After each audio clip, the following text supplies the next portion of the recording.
Hello, friends. This is Dave Hurwitz, executive editor at ClassicsToday.com, here with the follow-up I promised to my video on Haydn Symphony number 93, where I slyly inserted the best ever bassoon fart, the George Szell recording, into the Naxos recording to see how fabulously the peppy algorithm from Sony or any other label was going to pick up on these things. And, well, let's see if they did.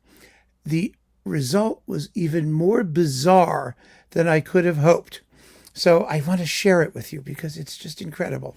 Okay, that video got count them, two copyright claims from Sony, but none of them were the Szell recording. And none of them were the actual passage where the Szell bassoon fart in the slow movement, which is the best one. I mean, in case you're just coming in because of the fabulous clickbait heading of this video, there is something called the Haydn Symphony Crusade, which you all should be watching. Please watch it. Please watch it.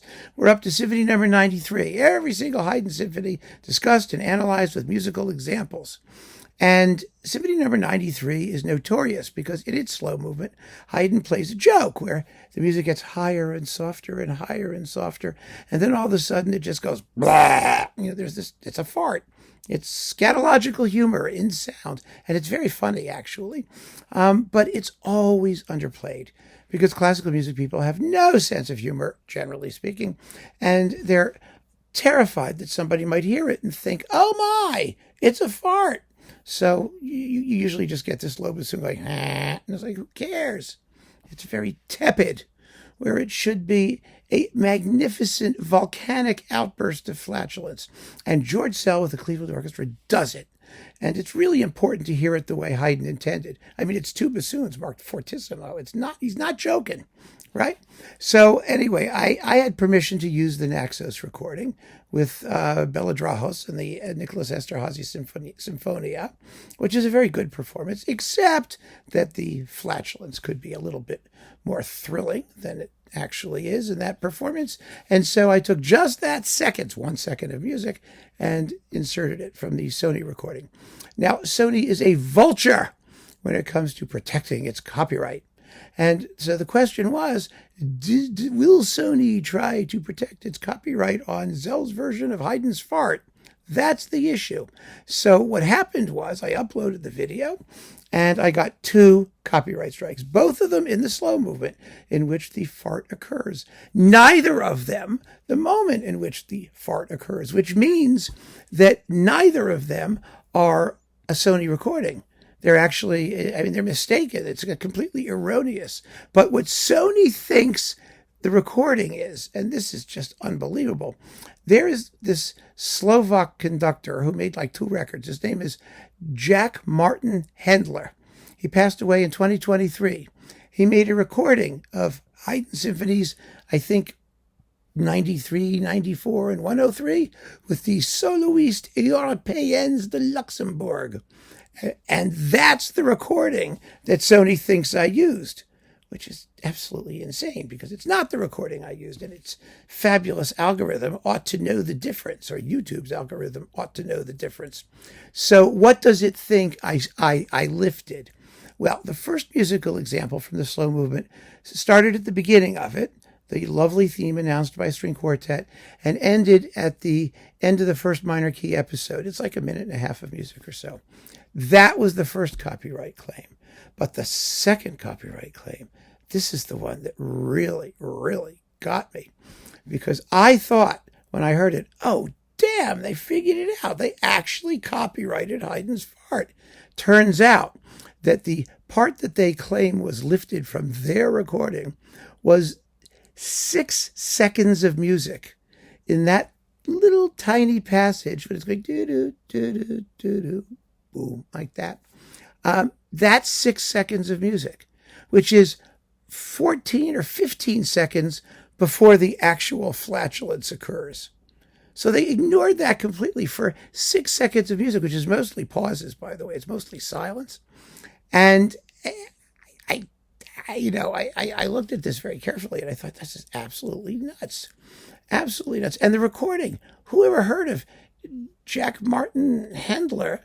And actually, if you look that up, Jack Martin Handler on Amazon, it's available for download, and you could also buy the physical product. And do you know what the physical product costs? It costs $1.36. It has an 89% discount, and it is evidently a Sony recording that no one's ever heard of it, that Sony cares about so much that they are willing to charge $1 and what was that again? $1.36 in order for you to own it for your very, very self. So what happens when you get a copyright claim? What happens is that the music is interdicted. You can't monetize it because it's theirs, and no matter the fact that it's theirs and it's an educational video which promotes their recording and that which lasts 40 minutes, which is my work, the few seconds that they're claiming is their work, entitles them to a share of any ad revenue. How much ad revenue do you think that this video is going to make? 8 cents? 10 cents? 12 cents on a good day? They can have their half, their share, their 4%, whatever it is. Anyway, that's one thing. But according to YouTube, it can't be monetized at all. And also, and here's the real kicker, this video is banned in certain territories because of copyright infringement. And the territory in which it's banned, there's only one this time, is Russia. God knows why. There's no explanation why Jack Martin Handler's Haydn 93 cannot be heard in Russia, or my video can't be heard in Russia because it uses Jack Martin Handler's Haydn 93, which it doesn't, by the way, as we've said many times already. So I am currently banned in Russia for that single video, and I'm forbidden from monetizing it. However, there is a process. The process is disputing this erroneous, ridiculous, silly copyright claim, which I did. You fill out a little online form and you woof it in, and I just say, all you have to tell them is, I have permission to use Naxos product, and that's Naxos product, and you guys screwed it up and you got it wrong. Take off the copyright claim. So what happens is, when you do that, any monetization, the 8 cents that I'm going to earn off of this video, is held in escrow, fabulous escrow, for 30 days. And after the 30 days, if they don't reassert the copyright claim, it comes off automatically. But because this is all done electronically by their algorithm thing, no one pays attention to whether the copyright claims are accurate or inaccurate.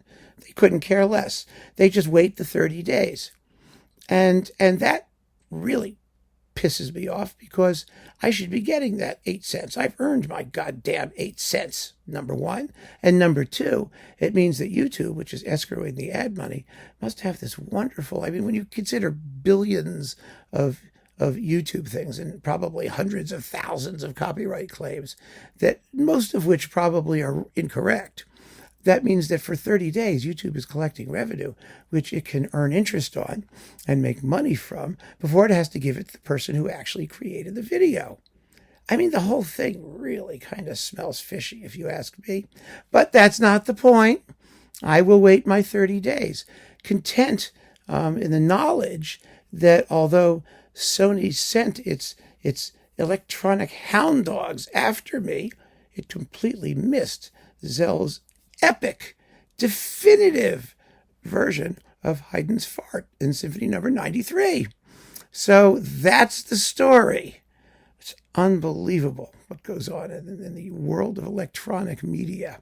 Really incredible. And if anybody knows anybody at Sony who knows how to get somebody what they call whitelisted so that they don't get copyright claims, let me know who they are.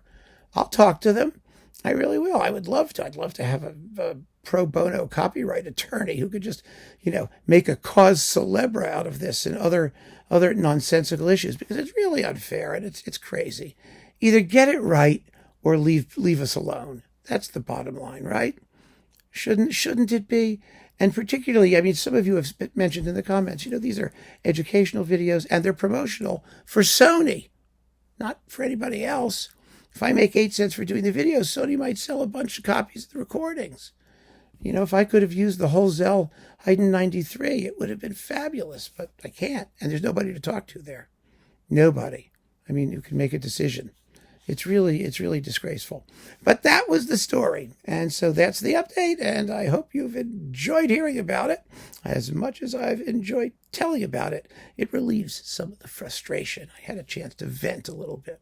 So keep on listening, friends. And please do have a look at the Haydn Symphony Crusade, because there's nothing else like it. I'm not kidding. On the web. And I'm very proud of it, because this is the most important body of orchestral work ever created. I'm not kidding. And it deserves that kind of attention, and it's just fabulous music. You're going to have a great time. That much I guarantee. Take care, and thanks for joining me.